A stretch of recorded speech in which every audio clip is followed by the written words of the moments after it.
Hello everyone and welcome to another exciting episode of the world's number one wine and stupidity podcast. He's the smart one, I'm the pretty one, and you are watching episode 15 of The Odd Couple Try Wine. Over to you, Glenn. Sorry, you got me in a pickle.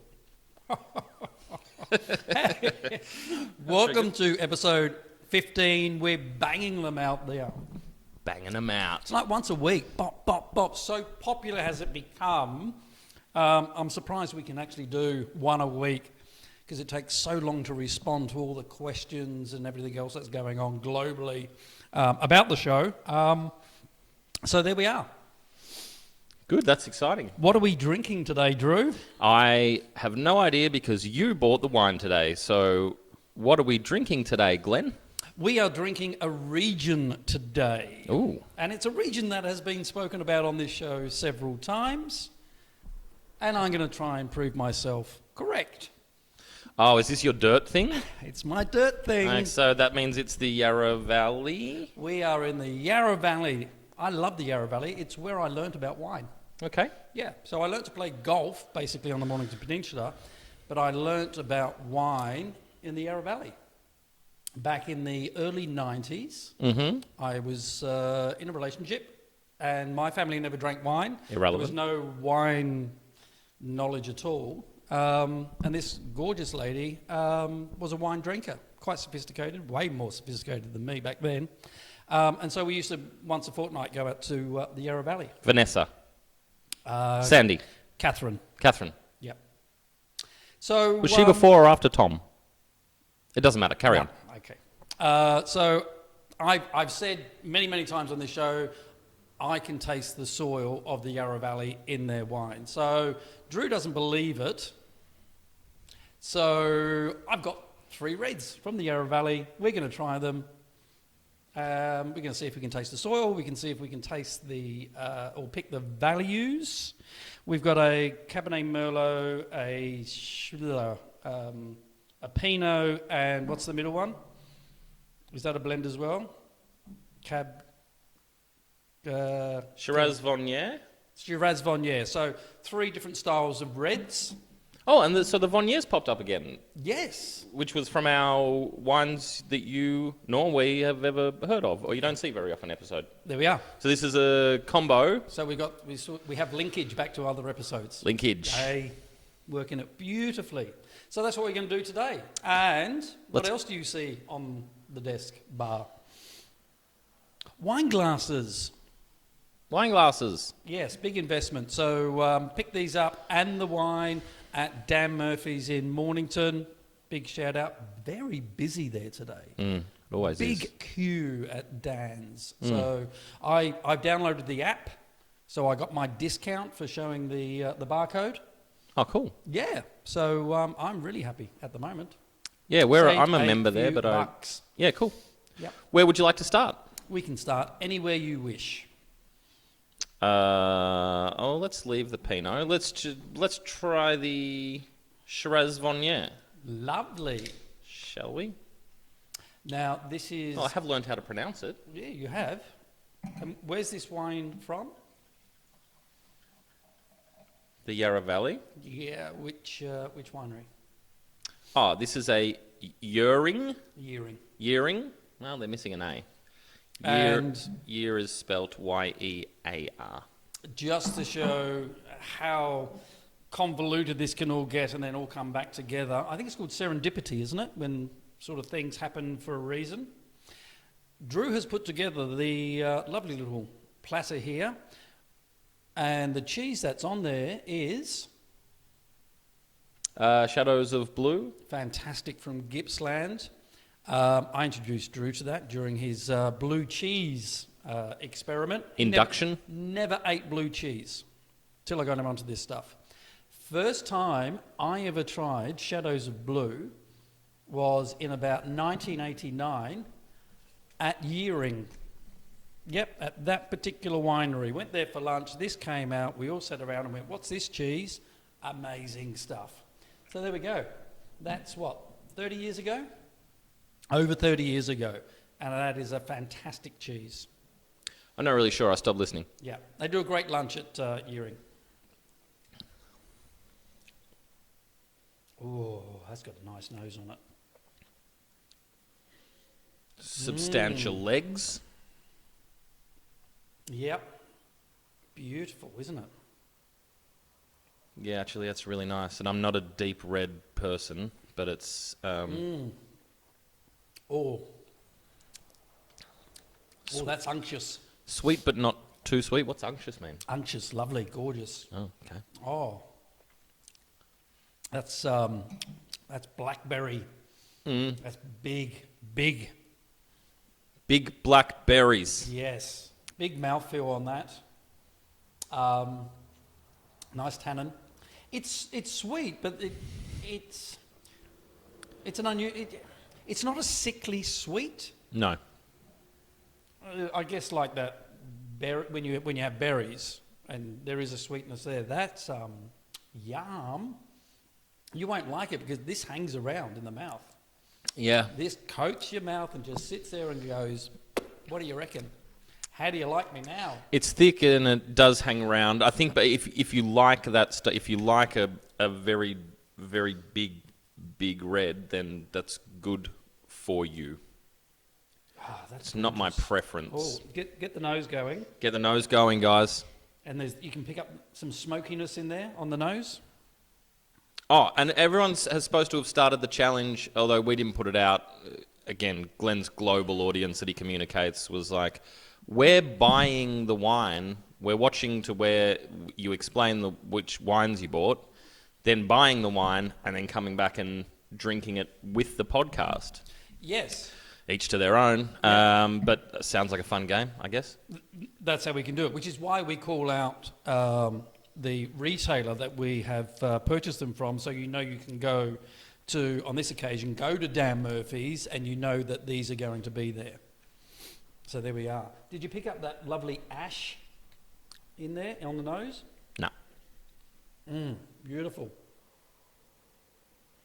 It's really pleasant though. Oh. It's really nice. Oh, that's quality. That's a standalone and also would go great with meals. What are you writing there, Drew? I'm writing notes to myself about value and taste only because by the time you ask me half an hour later what I thought of each one, rather than blabber on and try and remember what it was, I thought I'd write myself some notes so that I can just go bing, bang, boom, and we can finish it without boring the people. Wow, look at you. Which we've just done now anyway. Yeah, we have. That's pretty nice. I want to eat a pickle, and do you have anything else you want to say about it before we move on? Not about that wine, because it is bloody delicious. All right. Yeah. Go in that again. That's the one I'm going to after the show, Drew. Is it? Yep. Okay. Yep. For the warm down. When we go back to the green room, we do our consult on how the show went, what we thought were our best bits, go back over it, and sample the wines again. This is the one I'll be going to, and I haven't tried the others yet. I just drink more of whatever wine I liked and play pool. What news, Drew? What's happened in the world? Oh, I only ask that because I'm about to have a cracker and won't be able to speak for a minute. Can you make me a cracker, please? Sure. Well, I don't know. I mean, America's still undecided after our rant last time. I mean, they decided, but Trump's still sitting there going, no, no, no. So I'm just waiting for them to throw their tantrum and... Thank you for the completely place ruining my joke at the end of the show. Oh, what happened? Well, the joke was going to be which one? No, I'm not saying, I'm not accepting which one is the best. Oh, you're still on that, are you? Yeah. Well, it's still going. It's still going. Touch wood, though. Nothing too serious has happened so far. Apart from him sacking the entire military defence, homeland, all the big chiefs in the war room and putting all his mates in, you reckon something's not going to go up there? We move on. We move on. What's next? Well, I'm saving the Pinot for last just because I'm being selfish and that's my favourite type of wine. So what is Maybe this? that should have been first because it's the lighter wine. I know. Well, that's what I want to finish with. Cabe Merlot. So, what's the general definition of Cabe Do you know what Merlots? really stands out in this? What should I be looking for? What really stands out? The soil.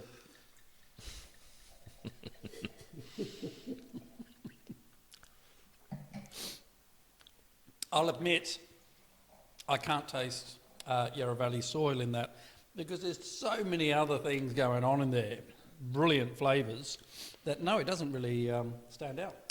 This is a Cabe Merlot, Yarra Valley. It's 2019. It's by Oak Ridge, and it's called Over the Shoulder. Which I used to have a swimming teacher who was Czechoslovakian and had escaped in one of the serious sort of war times in Czechoslovakia. And she had to smuggle the kids. Anyway, it doesn't matter. As opposed to one of the non-serious Well, I times.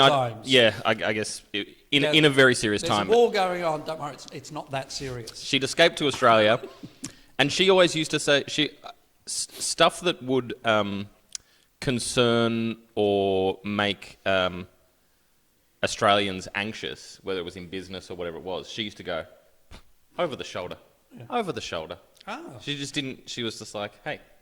You never had to hide your children under a trailer full of rubbish and pay to sneak them over the border. Don't worry about the fact that it's raining. She would always yell over the shoulder about anything that anyone had any problems with. Anyway, that story was way less interesting than I thought. I thought that was the name of her daughter. Olga Dashova. Oh, God.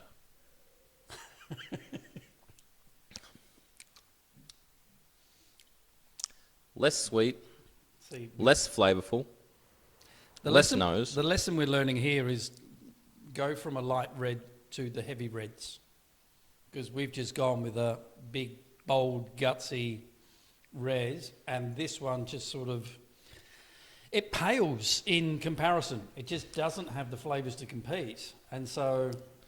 Unless you aren't super into really big, bold reds, like me, in which case I think we're going in the correct direction. But I understand that is still, really nice. That's back to last week when some are more complex and balanced than others. So I can see why you like that. I just like lighter stuff. So. And this for you? I'd probably prefer to drink a smaller amount of that than a normal amount of this, if that. It's a very weird grading system, but that's what I'm sticking with. Yeah, it's not as professional as that one. It's that's about it. That's kind of the feeling I'm getting from it is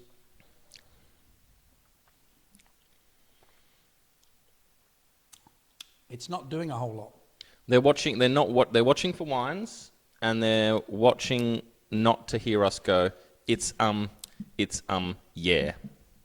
So say something about this, and then let's move on.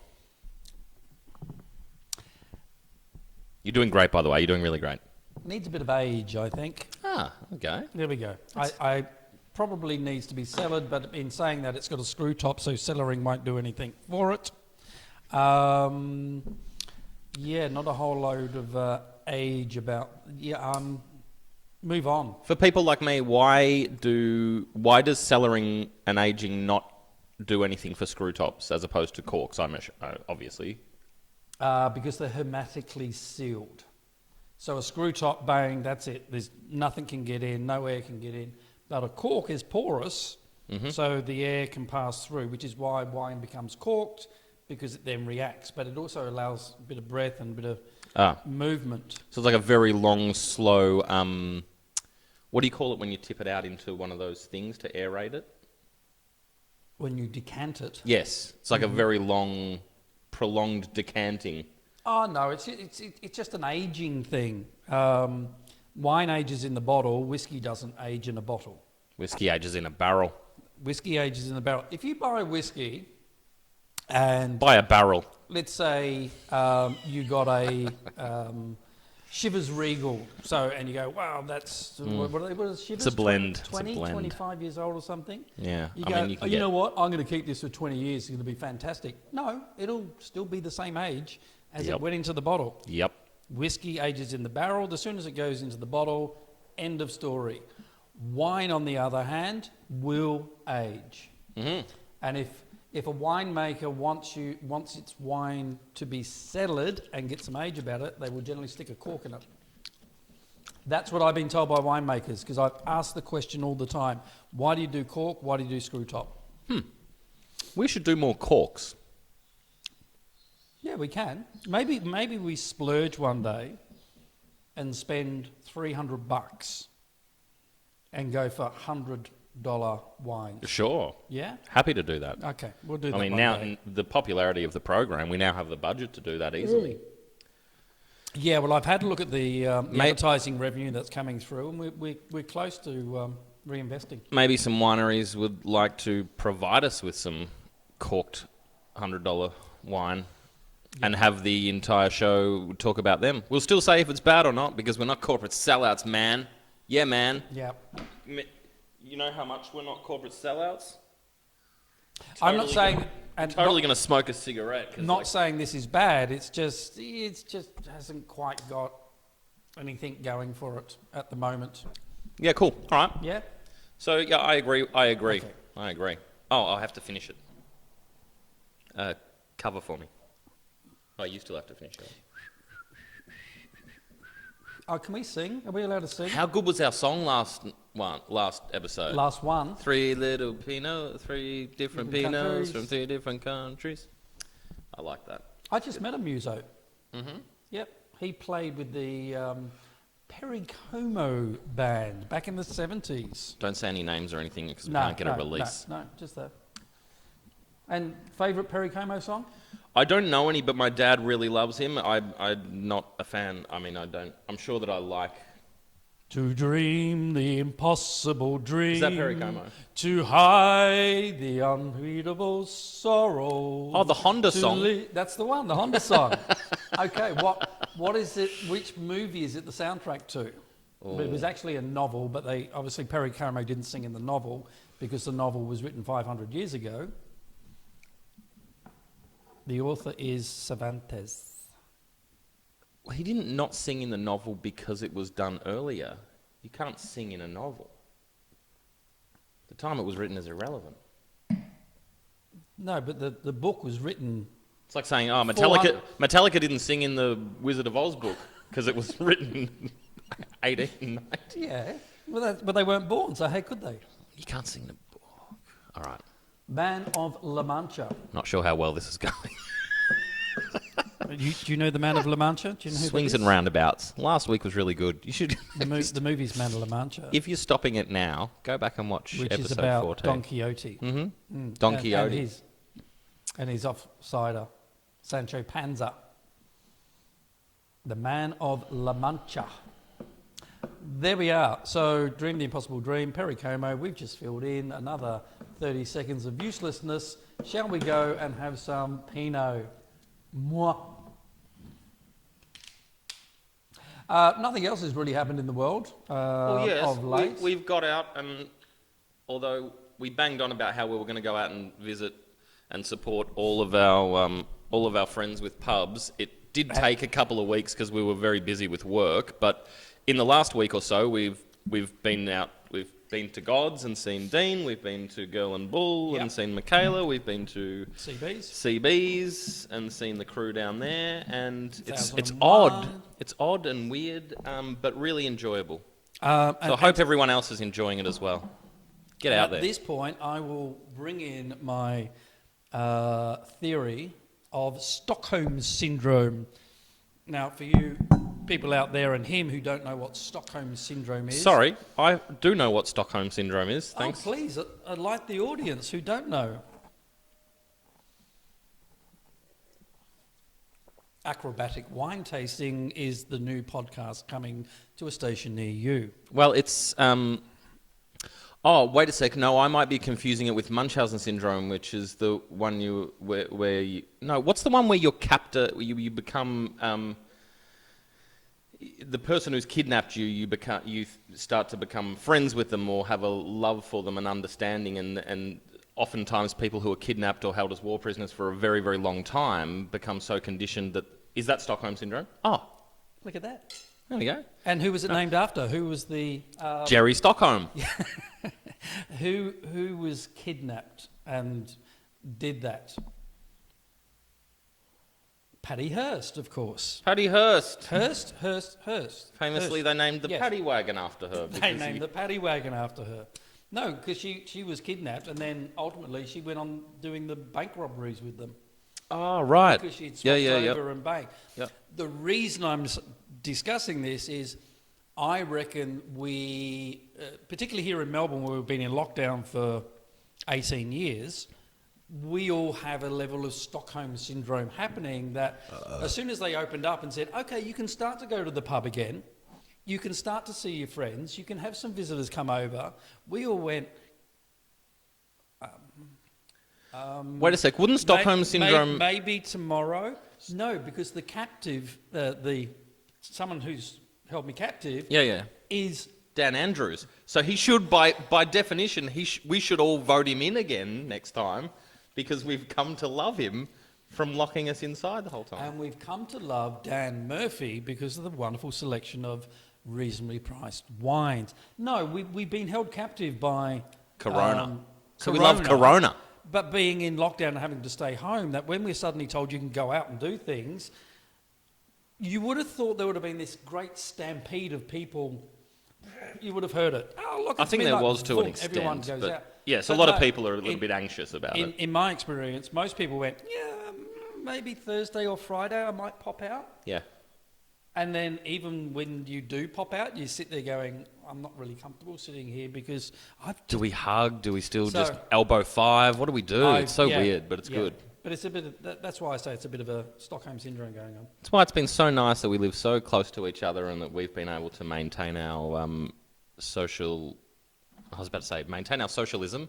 Sure, why not? Our brotherhood. Whilst in this thing. On that, I called into Glenn's last night for a business meeting that we were having, and there was delivery drivers in his driveway delivering a new safe to him. So he's obviously outgrown his current money vault and required a sort of a washing machine-sized safe being installed. I came 5 minutes too early because I had to help him. Anyway, good news. Are you suggesting I'm laundering money? I set it up and he hits them. There we are. Yes, I got a new washing machine, by the way. Oh. Yeah. And thanks washing for machine. helping, Drew. That was marvellous. No, it's okay. Yeah. This is really good. You're good like that. I think we forgot about the wine. What are we drinking, Drew? Oh, yeah. Apart from a real yummy one, it's a Bortley. Mm. Those listeners of 3AW will be very familiar with De Bortley. They're always giving it away. De Bortelli. Well, they say De Bortley. They say, thanks for ringing up and complaining about the length of the grass in Sandringham, Sally. You've got 3 bottles of De Bortley coming your way. Jesus. No, it's quite nice, actually. It's because I hear it around, I sort of associated it as obviously wrongly, as a standard or not amazing brand, but that's quite nice. Well, they've got wineries all over the place, so in different regions. So up in, De Bortleys are in King Valley as well. And so they've got winemaking all across. So, and this is their, for some reason I think Yarra Valley is where they started. And it was one of the biggest complexes, big restaurant, the whole thing. It was sort of the go-to. This has got a lovely ash nose about it. It does. It does. It's really comforting to, you breathe it in and you think... smell? Yeah, it's like like jasmine. No, I'm thinking an open fireplace the next morning. When you and I'm referring to Jasmine Tinsdale, not Jasmine the plant. And you sniff her. She's great. She'll be on Holly's podcast this weekend. Sorry, Jazz. That was terrible. It's like coming down the next morning when you've had the open fire inside going and you smell that smoky, ashy. There's a comfort about it. Yep. And I haven't put it into my mouth yet, but it smells wonderful and it's got a bit of cling on the leg, hasn't it? Yep. Cling on the leg. Just Star Trek?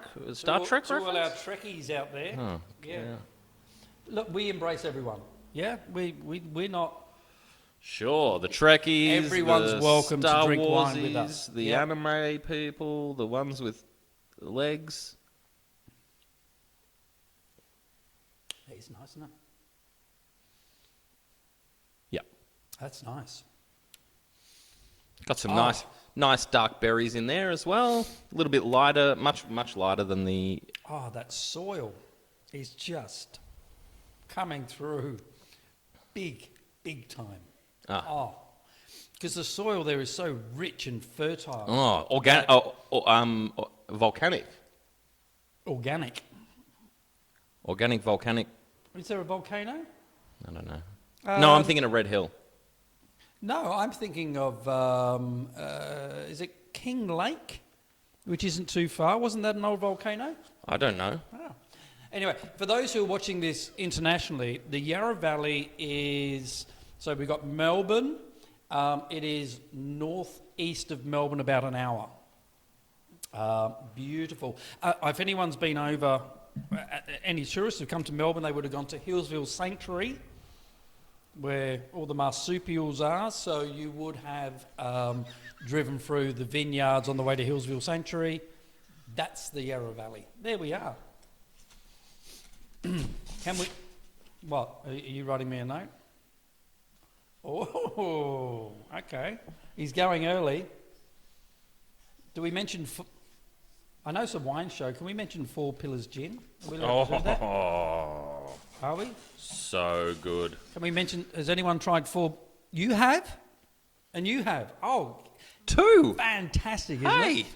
Have you... Well, I can do the link. Have you tried the Shiraz gin? Yeah. Oh, man. BT Dubs. Oh. God's Kitchen has a cocktail at the moment that includes that they were early on the gin, the Shiraz gin, and they've always had it, but they've got a cocktail that we had the other night that is super, using the Four Pillars What, Shiraz gin. can I make a bold suggestion?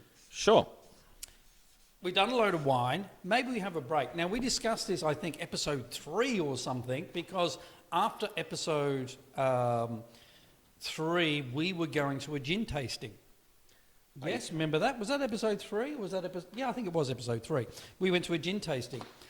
I think we should have a break from wine. The odd couple try gin. Let's get 3 different gins in. Sure. Let's call our mates at the gin guys. What's it called? The gin guys. The gin... Didn't you do the jingle for the gin guys? Come on. What are they called? Which one?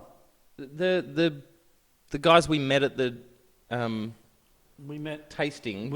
8 of them there. Yeah, but then they have a distillery at, I want to say Carrum Downs or Seaford or something. It's local. The ones who were also at the Them. the museum that we went to. Watch this space. We're going to... but the next episode, we'll do some gin. Okay. Yes. And this, because we drank some fabulous stuff. But the problem is we can't drink that fabulous stuff. We have to drink something other than. Okay. Do we, here's a thought, do we just put it up against, say, let's go, here's Gordon's, right, which is sort of the baseline. When you go to a bar, it's the one behind the bar. That's the stock and trade gin. So you try that, and then we'll try 3. Are we going to do local? Yeah, Mornington, around here? Why not? There's loads of it being done. We do gin. Do gin. What's your thought on this? I've already made my thoughts very clear to everyone. No, you've made your pricing very clear. What's your thoughts on the wine? I like it. The only reason that I've actually put it lower than the first one is because... so I prefer the Pinot Noir, but I think I have a suspicion that the what is it, a Cabe Vignon? Shiraz, I think. Shiraz Vignon. I think it's probably a superior wine. It's just that's not my it's just not my vibe. So I actually like the Pinot Noir de Bortley very much, but I suspect that it's probably a little bit less than the first one. That's a lovely Pinot, isn't it? It is nice. That is really good. I also tried one the other day called Back Beach. I don't know if it's down... I think it's down the peninsula, like Sorrento or somewhere like that. It was really nice. And quite bizarrely, it's working well with pickle, which I wouldn't have thought it was. It's almost complementary. There's a blowfly in the studio. Welcome to Australia. Probably a snake and a spider as well. Or a blowfish. Well, hopefully... Hang on a sec. Hopefully the spider will eat the fly and the snake will eat the spider. Yeah. A fly ran away in fear of the frog, who ran from the cat, who ran from the dog, who ran from the cat. What? That's a children's story. What? No. About a bunch of animals that eat each other. I don't know why. There was an old lady who swallowed a fly. I don't know why she swallowed the fly. Perhaps she'll die. There was an old lady who swallowed a spider that wriggled and jiggled and tickled inside her. She swallowed the spider to catch the fly. I don't know why she swallowed the fly. Perhaps she'll die. There was an old lady who swallowed a bird. How absurd, she swallowed a bird. She swallowed the bird to eat the spider that wriggled and jiggled and tickled inside her. She ate the spider to catch the fly. I don't know why she ate the fly. That's what you were doing, wasn't it? There was an old man who swallowed some wine.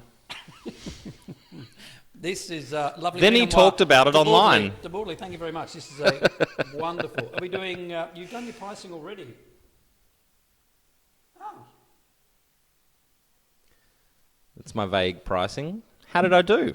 How did you do? Now, if we were playing, do you remember that board game? Was it called Trouble?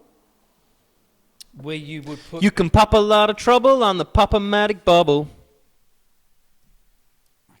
Where you put the little marbles down, and then someone would say, I put a white peg and a red peg. So the white peg said you got the right colour in the wrong spot, and the red peg said you got the right colour in the right spot. And then you'd have to keep coming down the board. Remember that game? Our audience does. He's led a sheltered childhood. So you kind of got one correct. The pricing's wrong, but you've got it correct. But because of your wine knowledge, you know that the yearing is going to be the most expensive.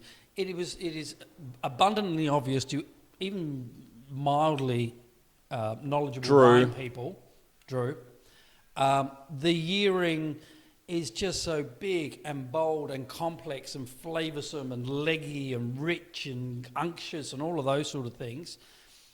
You can see that straight away when you do this. No, not 25. How much? 33. 33, okay. Yeah. Cool. And worth every bit of its money. Okay, if you like big bolds, how did we go with the other ones? The other ones, quite strangely enough, swap them round. Is that right? Yep. Oh, that's a good thing.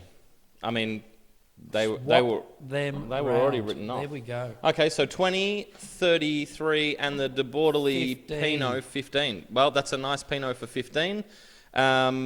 That's not... Have we told anyone what that is, or do we... It's a non-offensive one. I think we did that. Yeah, Oak Ridge, that's the over-the-shoulder. the over-the-shoulder. Then I told a very strange, pointless Olga story de Silva. about a Czech woman.